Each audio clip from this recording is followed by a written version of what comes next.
The snowstorm swallowed the small Russian village the night they came for him.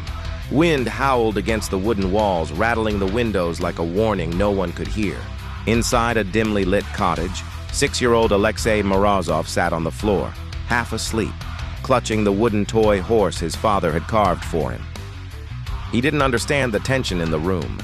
He didn't understand why strangers in black coats whispered to his parents, why his mother cried silently into her scarf, why his father's hands trembled as he signed a document he clearly didn't want to sign. He only understood one thing: something was being taken from him. Moments later, he was lifted from the floor by gloved hands. His mother reached for him, but one of the men stepped between them. Her cry was muffled by the storm as the door slammed shut. Alexei was taken away before sunrise. The facility they brought him to was known only as the Orchard, a name chosen to sound gentle, nurturing, harmless. It was none of those things. The Orchard was where children were not raised, but engineered, a place where identity was stripped away and purpose was manufactured. There were no birthdays, no family, no affection, only training. The walls were white, the floors cold, the lights always too bright.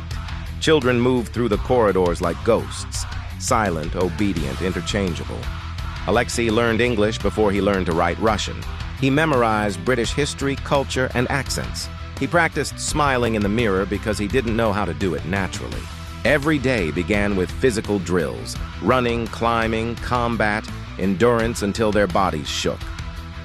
Every night ended with psychological conditioning, interrogation simulations, emotional suppression, loyalty indoctrination.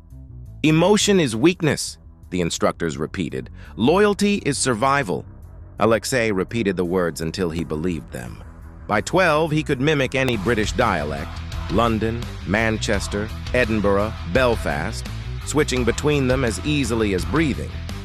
By 15, he could dismantle and reassemble a weapon blindfolded in under 30 seconds. By 16, he could lie without blinking, cry on command, and disappear into a crowd like smoke. By 18, he no longer knew which version of himself was real: the boy who once clung to a wooden toy, or the weapon the Orchard had carved from his bones. He didn't ask questions. Questions were punished. He didn't dream. Dreams were distractions. He didn't feel. Feelings were liabilities. One night, Colonel Viktor Sokolov visited the training hall, a rare event that made the instructors stand straighter and the air grow colder. Sokolov walked slowly between the rows of trainees, his boots echoing on the concrete floor. When he reached Alexei, he stopped. He studied the young man with eyes that saw everything and cared for nothing. "This one," Sokolov said, his voice low and satisfied, "will be our masterpiece." The instructors nodded. The other trainees stared straight ahead. Alexei didn't react. He had been trained not to.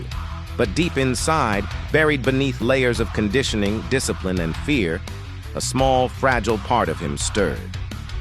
A part that wondered what it meant to be a masterpiece of lies. A part that wondered if he would ever be anything else.